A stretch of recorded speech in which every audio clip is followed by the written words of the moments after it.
오늘은 에스라 8장 15절에서 20절까지 하나님 말씀 전하겠습니다. 8장 15절에서 20절까지입니다. 지난번에 말씀했던 1절부터 14절까지는 에스라와 함께 귀환한 사람들, 에스라와 함께 귀환한 사람들의 명단을 쭉 나열해 준 것이 지난번에 저희가 봤던 것입니다. 1절부터 14절까지. 그 다음에 이제 오늘 15절에서 20절까지는 성전 봉사자들을 불렀다. 성전 봉사자들을 불러 모음. 이게 이제 오늘 배울 거 15절에서 20절까지고, 이제 다음에 할 거 21절, 30절은 귀한 여행의 준비. 귀한 여행의 준비. 그 다음에 31절부터 마지막 36절까지는 예루살렘으로 귀환입니다. 이 15절은 이제 에스라가 아하와 강가에 이제 사람들 불러 모은 거예요. 내가 무리를 아하와로 흐르는 강가에 모으고 거기서 3일 동안 장막에 머무며 백성과 제사장들을 살핀즉 그 중에 레위 자손이 한 사람도 없는지라. 아하와로 흐르는 강가는 이제 어떤 지명 이름이죠. 지명 이름인데 지금은 이곳이 어딘지는 정확하게는 알 수는 없습니다. 어쨌든 이 아하와로 흐르는 강가는 이 강이다. 이 강을 말할 때 이 히브리 원어적 의미는 약간 뭐랄까 수로라는 그런 개념이거든. 수로 또는 수에지 운하 같은 운하 또는 수로 그런 의미 이런 그런 단어예요. 그래서 이제 이것은 아마도 어떤 거냐 그러면은 유프라테스 강 있잖아. 유프라테스 강 있고 거기에서 그 제국의 각 지역으로 흘러가는 물을 제공해주는 수로를 판 곳이라고 생각을 해요. 수로를 파가지고 이렇게 그럽니다. 그래서 이제 그곳은 뭐라 그럴까요?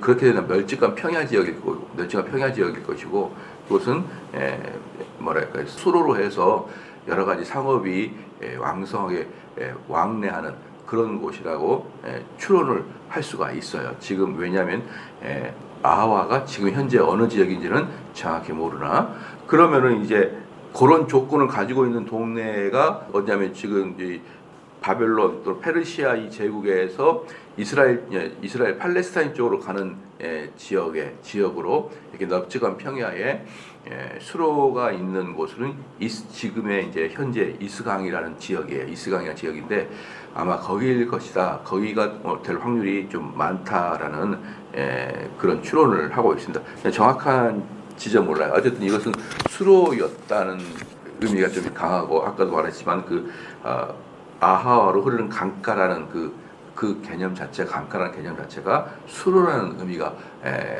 있는 단어이고, 그 지역에 지금도 수로가 있는 지역이 이스강이라는 지역이 있어요. 그래서 그곳에 사람들이 많이 모여 있는 것이고, 그리고 그곳은 상업이 윤택한 곳이고, 그리고 거기에 아마도 이것도 추론인데 아마도 유대인들이 많이 사는 지역이라고 여기고 있어요. 그래서 지금 에스라가 유대인이 많이 살고 있는 그 지역으로, 그 수로가 있는 지역으로 사람들을 다 불러 모은 거예요. 이제 돌아갈 귀환할 사람들을 그곳에 불러 모은 것이죠. 그래서 이제 하루라도 빨리 예루살렘으로 빨리 가야 되는데 그 바쁜 와중에 그곳에서 다 모였습니다. 왜 그럴까요? 5,000명, 남자만 5,000명이고 어림자와 남녀가 합쳐서 2만 명이 넘는 사람들인데 그 사람들을 그냥 무턱대고 끌고 갈 수는 없잖아요. 그러니까 여러 가지 조사도 해야 될 것이고 대형도 갖춰야 될 것이고, 그래서 이 지역 아하로로 흐르는 강가로 사람들을 다 불러 모았어요. 자, 그래서 이제 전체 사람들의 이제 어떻게 돌아갈까 편성을 해야 될 거 아니에요. 누가 무슨 족장이 유다 족속이 얼마고 레위 지파가 얼마고 다 이렇게 카운트를 하고 사람 이름도 기명을 하고 뭐 이런 것들을 전체 조사를 해야 될 거 아니겠습니까? 그리고 이제 쭉 해보니 문제가 뭐냐면은 그 중에 15절의 후반부에 그 중에 레위 자손이 한 사람도 없는 거예요. 한 사람도. 이제 와서 이제 조사를 해보니 레위 지파 사람이 한 사람도 없어요. 이따 이제 밑에도 보면 알겠지만 이때 에스라는 전부 다 이름과 그 지파의 카운트를 했던 것으로 보입니다. 다 카운트를 해가지고 누구 지파는 몇 명 이렇게 다 카운트를 한 거죠. 그러니까 해보니까 레위 지파 사람들이 한 명도 없더라라는 거예요. 그럼 레위 지파 사람이 한 명도 없다는 것은 두 가지에서 이렇게 문제예요. 첫 번째는 뭐냐면은 유대에 돌아갔을 때 성전에서 제사를 드리는데 레위 지파 사람들이 없다는 것은 말이 안 되잖아요. 첫 번째는 이제 그거고, 두 번째는 뭐냐면 또 상징적인 의미가 있어요. 상징적인 의미가 있는 게 뭐냐면은 지금 에스라 같은 경우는 이 바벨론 포로 귀환을 제2의 출애굽이라고 생각한단 말입니다. 제2의 출애굽. 제2의 출애굽할 때 그 출애굽할 때 가장 앞섰던 사람들이 레위 지파거든요. 레위 지파 사람들이 출애굽할 때 각 지파별로 사람들이 흩어져 있으면서 그 다음에 40년을 광야 생활할 때 그 레위 지파 사람들이 그들의 그 출애굽을 40년 동안을 지파 안에서 엄청나게 그들에게 영향을 끼치고 돌아왔단 말입니다. 그래서 이 예배의 회복, 성전 예배의 회복을 위해서 오는 제2의 출애굽인데, 그럼 레위 사람들이 빠진다는 것은 말이 되겠느냐 이 말이에요.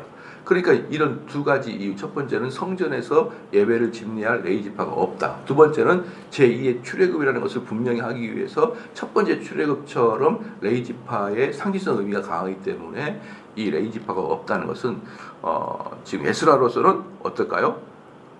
의미가 없는 거예요. 이거 무슨 의미겠어? 이거 레위 지파가 없는 상태에서 어떤 의미가 있겠느냐, 이제 이 말이죠. 자, 그러면 이제 여기서 이제 무엇을 우리가 이제 알 수 있냐 그러면은 이제 16절에 이에 모든 족장 곧 엘리에셀과 아리엘과 스마야엘과 엘라단과 야릿과 엘라단과 나단과 스가랴와 무슬람을 부르고 또 명철한 사람 요아릿과 엘라단을 불렀다, 이제 이렇게 나왔거든요. 여기서 다 지나가고 명철한 사람 요아릿과 엘라단이라고 불렀거든요. 명철한 사람, 이것은 이제 무슨 뜻이냐 그러면요, 요아릿과 엘라단이 이 제사에 또는 종교적으로 매우 천재적인 자다라는 뜻이에요. 여러분들 어느 분야이든지 각 분야에 천재들 있잖아요. 천재들. 예, 그런데 이제 이 둘이는 어떻습니까? 성전 제사에 있어서는 상당히 능통한 그 천재적인 그런 사람이었다라고 할 수 있어요. 요아릿과 엘라단을 이제 불렀어요. 그래서 야 이거 큰일 났다라고 부른 거죠. 17절에 가시럇 지방으로 보내요. 그곳 족장 이또에게 나가게 하고, 여기서도 이제 우리가 거의 이제 정확할 거예요. 거의 정확할 건데 우리가 어떻게 보면 되냐면 이 가시럇 지방이 사실은 유대인들이 많이 살고 있었고 그 다음에 여기에 레위 지파 사람들이 다수가 살고 있었다라고 추론, 거의 맞을 겁니다. 추론하는 지방이 이 가시럇 지방이에요. 그래서 사람들은 이 가시럇 지방에서 족장 이또 있죠. 이또라는 사람이 레위 지파의 족장이고 그 지역에서 상당한 권세를 갖고 있습니다. 이 사람도 이제 누구냐 그러면은 페르시아 지방가의 정책이 뭐라고 했습니까? 페르시아 그 나라를 지배할 때 바벨론 안에 있는 유대인들을 다스릴 때 그 안에 있는 가장 뛰어난 사람을 바벨론 안에 있는 유대 지파를 다스리는 그런 사람으로 페르시아는 그렇게 정책을 하잖아요. 그러니까 지금 이또라는 사람이 여기 가시럇 지방에 있는 이스라엘 사람들을 대표한 그 사람이에요. 그러면서 동시에 뭘 하냐 그러면은 거기서 레위 지파 사람들을 가르치는 신학교 학자와 같은 역할을 하고 있는 것이죠. 그러니까 이 이또라는 사람은 문무를 겸한 그래서 그곳에 이스라엘 대표이고, 그것이 그냥 그 족장 자기들의 대표가 아니라 페르시아 왕이 임명한 그런 총독 비슷한 그 지역의 유대인들을 다스리는 그런 사람이고, 더불어서 레위 지파의 신학교, 그들은 어쨌든 레위 지파 사람들, 우리로 말하는 목사랑 똑같으니까 레위 지파 사람들을 가르치는 학장의 역할을 하고 있는 그런 아주 문무를 겸비한 그리고 존경을 한껏 받는 그런 사람이 이또입니다. 이또에게 나아가게 하고, 이또와 그 형제 곧 가시럇 지방에 사는 느디님 사람들에게 할 말을 일러주고. 그러니까 여기서 이제 그 이또와 그 형제라는 것은 뭐냐면은 꼭 육체적인 형제라기보다는 이또가 임명한 그의 브라더스라고 하는 것이죠. 그러니까 형제들. 그러니까 뭡니까? 같이 이또와 같이 그 지역에서 행정을 담당하고 또 레위 지파 사람들을 같이 가리키는 그런 사람들이 형제들입니다. 육체적 형제라고 말하지 말고 같이 일하는 사람. 이또가 임명해서 같이 일하는 선생 또는 같은 행정관 그 사람들을 말하는 것이죠.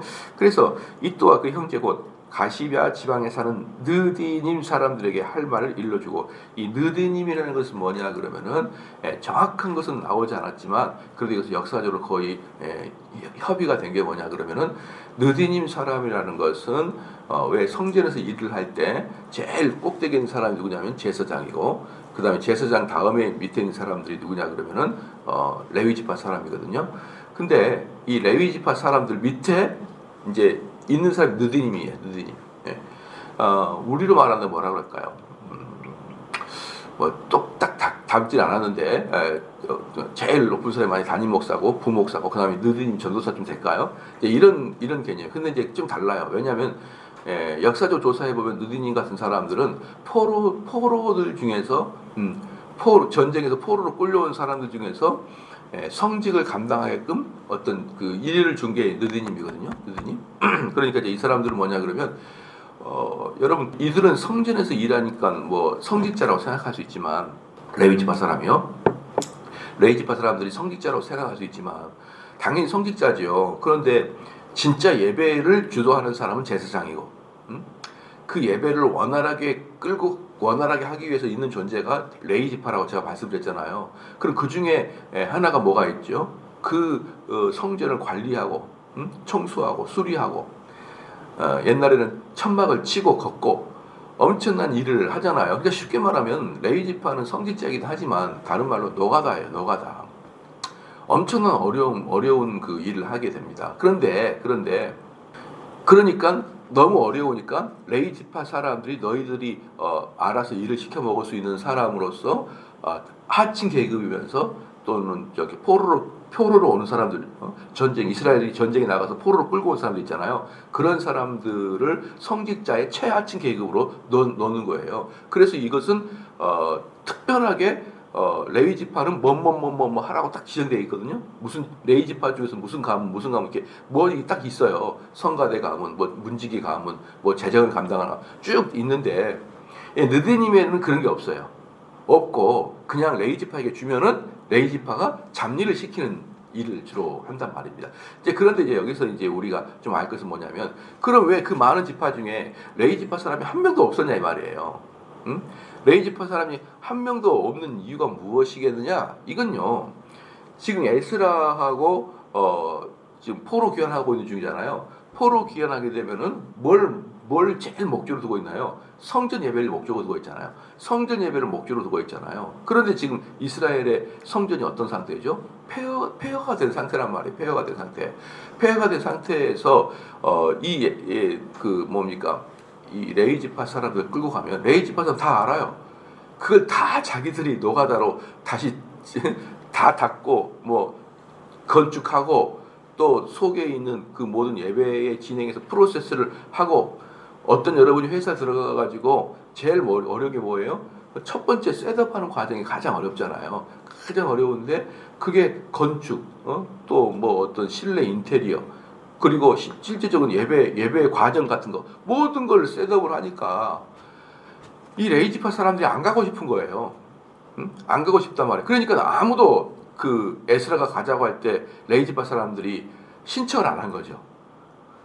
무슨 뜻인지 알겠죠? 가봐야 뻔히 자기들이 뭐 하는지 알고. 그리고 이제 재밌는 게 뭐냐 그러면요, 레위지파 사람들은 땅과 자기 집을 가질 수가 없어요. 그 지파는 그런 후사가 되질 못합니다. 걔네들은 땅이 없어요. 그런데 예루살렘에 돌아가면 땅도 없는데 자기들에게 집도 허락도 안 되는데 또 자기들이 그러면 살 집을 자기들 손수 다시 만들어야 되고, 그리고 예루살렘을 다 뜯어 고치려고 생각하니까 머리가 아프니까 아예 안 가고, 그 다음에 그동안에 자기 조상들은 예루살렘에서 땅도 없이 집도 없이 살다가 바벨론을 끌려와 보니까 이제 그때는 레위 지파지만 뭐 그 레위 지파 일을 안 하고 똑같은 일을 할 거 아닙니까? 그럼 아까 그것이 뭐라 그랬어요?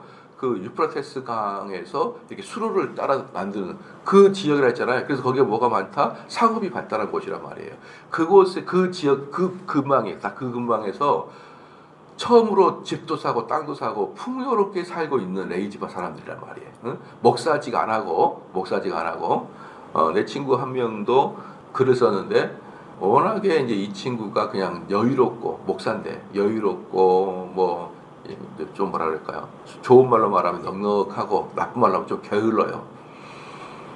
그러니까 목회도 안 되고 막 안 되는 것이. 그래서 얼마 전에 글을 하나 썼던데 보니까 자기는 인생은 잘못 살고 있는 것 같다. 인생이 뭔가 자기는 루저 같다. 이제 그렇게 쓰면서 또 뭐라고 하냐면 나도 자유롭게 세상 일을 좀 해야 되고 싶다. 이제 이렇게 썼어요. 그러니까 이제 목사들이 목회가 안 된다 그러면은 어떻게 할까요? 나도 이제 아예 이런 목사 딱지 떼버리고 나가서 진짜 제대로 일 좀 해서 가게나 잘 꾸릴 수 있게 그런 존재가 되고 싶다. 이런 마음이 딱 생겨요. 그걸 이제 근데 목사기 때문에 또 못하는 것도 있고 또 못하기 때문에 목사를 하고 있고 이러지만 하여튼 두 개가 선호가 뭔지 모르겠지만 전후가 뭔지 모르겠지만 어쨌든 그 일을 하고 있거든요. 그러면서 이제 돈을 조금씩 버는 목사들이 있어요. 이제 목회는 이제 거의 안 하고 나가서 일을 하는데 그런 사람들 중에서 목사로 다시 오라고 할 때 돌아오기 싫은 사람 되게 많아요. 내가 옛날에 그 지하실 그 새방에서 그냥 목회하는 거 생각하냐 끔찍하다 끔찍해. 그래 지금은 육체로도 힘들어도 정서적으로는 지금이 훨씬 낫다. 이런 사람이 되게 많아요. 아예 안 돌아오려고. 처음에는 그 사람들이 나가서 일할 때 어떤 마음이 들겠어요? 내가 목사의 사명을 가지고 내가 지금 너무 어려우니까 잠시 세상에 나가서 일을 하고 다음에 복귀하겠다 이런 마음 들잖아요. 근데 이제 월급도 따박따박 받아보고 이제 주일날도 이제 편안하고 저녁 가면은 목사들도 저녁에 막 설교 준비하고 여러 가지 준비할 게 많잖아요. 그러니까 그런 것도 안 하고 저녁 들어가게 되면은 애들하고 재밌게 놀고 가족도 행복하고 그러니까 이제 안 나갈랍니다. 이런 사람이 상당히 많거든요. 이 레이지파가 그러는 거예요. 우리 조상들은 맨날 예루살렘에서 땅도 없고 지파도 없고 그냥 그냥 근데다가 돌아가려니까 뭐 흙더미 속에서 다시 새로 일군다고 생각하니까 아무도 안 가는 거야. 아무도. 그래서 에스라가 사람들을 급파한 거예요. 그 지역에다가 이또한테 보낸 거예요. 야 이거 안 되겠다. 너희 레이지파가 안 가면 우리가 가는 의미가 뭐냐? 라고 하면서 그 지역으로 사람들을 보내는 것이죠. 여러분 좀 이해가 되나요? 그래서 그 보낸 지역이 가시바 지역이란 말이에요. 가시바 지역인데 그 가시바 지역의 이또에게 17절에 나아가게 하고 이또와 그 형제국 가시바 지방에 사는 느디님 사람들에게 할 말이에요. 그러니까 이 레위 지파한테 가야 되는데 이 레위 지파한테 가지 않고 느디님 사람한테 가는 거예요. 느디님. 그럼 제가 방금도 느디님 누군지 이야기했잖아요. 레위 지파가 마음대로 움직일 수 있는 그런 그 뭐라 그럴까요? 최하 계층의 성직자란 말입니다. 최하 계층의 성직자 얘네들은. 그러면 지금 에스라가 느디님한테 먼저 가요. 물론 에스라가 파송한 사람들이죠. 아까도 말했지만 이 종교적으로 천재들을 보냈어요. 느디님한테 먼저 보낸 이유가 뭘까요? 느디님이 내가 가겠습니다라고 말하면 레위 지파가 훨씬 쉽게 마음을 바꾼단 말이에요. 느디님이 내가 가겠습니다라고 말해버리면 이건 이제 레위 지파는 그래? 그럼 너희들이 가서 뭐 잔일을 다 도맡아서 해줄 거야. 노가다 같은 거 다 너희들이 해준다고 익은 거예요. 그러니까 느디님한테 먼저 가가지고 이야기하는 거예요. 여러분 근데 느디님이 한번 생각해 보세요. 레위 지파는 정식 이스라엘 지파잖아요. 정식 이스라엘 지파인데 느디님은 출처도 알지 못하는 잡족들에서 나온단 말이에요. 잡족들에서. 근데 이 레위 지파도 안 간다는, 레위 지파도 가기 싫다는 그 예루살렘으로 느디님이 가겠냐고요. 느디님이 가서 최하층의 직책을 하고 모든 노가다를 다 해야 되는데, 그러니까 이 느디님을 먼저 설득을 했을 때 이 느디님이 설득을 당하는 것은 에스라 입장에서 어떤 입장이에요? 아닥사스다 왕이 마음을 바꾼 것처럼, 고레스가 마음을 바꾸는 것처럼 느디님이 마음을 바꾸는 것은 하나님의 역사일 뿐이다라고 말해요. 느디님이 설득당하는 것은 이론적으로 이해할 수 없는 영역이에요. 느디님은 그야말로 민족적인 정서도 흐름이 없고 가면 100% 노가다만 뛸 건데 이 느디님의 사람이 간다고 하면은 레위 지파가 가게 될 것이고 이 느디님이 못 간다면 레위 지파는 절대 안 갈 거란 말이에요. 그러니까 느디한테 먼저 가가지고 걔네들한테 잘 말을 했던 거예요. 그러니까 그 사람이 마음을 바꾼 것을 에스라는 하나님의 역사라고 말을 합니다. 보십시다. 18절에 우리 하나님의 선한 손에 도우심을 잊고 이 말이에요. 그러니까 지금 느디님이 마음을 바꾼 것은 하나님의 도우심이다. 하나님의 도우심이 아니면은 이게 말이 아니다. 그래서 17절 읽어볼게요. 17절 중간에 사람들에게 할 말을 일러주고 우리 하나님의 성전을 위하여 섬길 자를 데리고 오라 하였더니 라고 했던 거예요. 그러니까 분명히 얘기했거든요.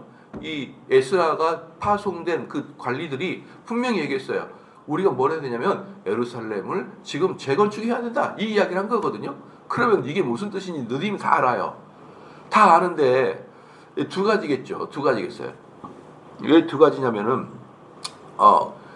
아까 종교의 천재들 그 유대교의 천재, 율법의 천재들을 보내가지고 그들이 정말 말을 잘했던 것 같아요.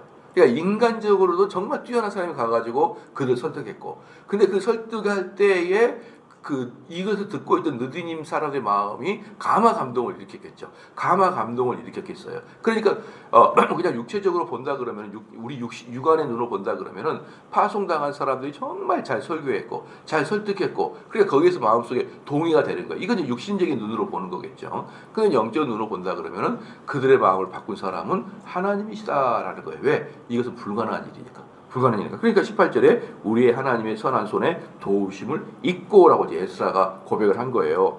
그들이 이스라엘 자손 레위의 아들 말리의 자손 중에서 한 명철한 사람을 데리고 오고 또 세레바와 그 아들과 형제 18명과 그러니까 이제 이 느디님이 찾아간 거예요. 응? 찾아가가지고 뭡니까 가장 유능한 사람들의 중에 이스라엘의 자손 레위의 아들 말리, 이스라엘 자손 레위 아들 말리 이렇게 했거든요. 근데 여기서도 이제 이스라엘의 자손이 아니라 사실은 야곱의 자손 이렇게 얘기해야 돼요. 야곱의 자손 레위가 야곱의 아들이잖아요. 그 레위의 또 아들, 여기서 아들은 친아들이 아니고 손지를 말해요. 2대째 건너간 겁니다. 그러니까 이 이제 말리에게 갔는데 누가 갔습니까? 느디님이 간 거예요. 가서 뭐라고 했을까요? 우리가 갈게. 응? 우리가 다 도와줄게. 걱정하지 마라. 이렇게 이 느디님이 이야기를 하게 된 것이죠. 그러니까 한 명철한 사람을 데리고 오고 또 세레베와 그 아들들과 형제 18명과 하샤바와 무라리 자손 중 여시야와 그 형제와 그 아들들 20명을 데려오고 상당히 많은 레위 지파의 가족들을 데려온단 말이에요.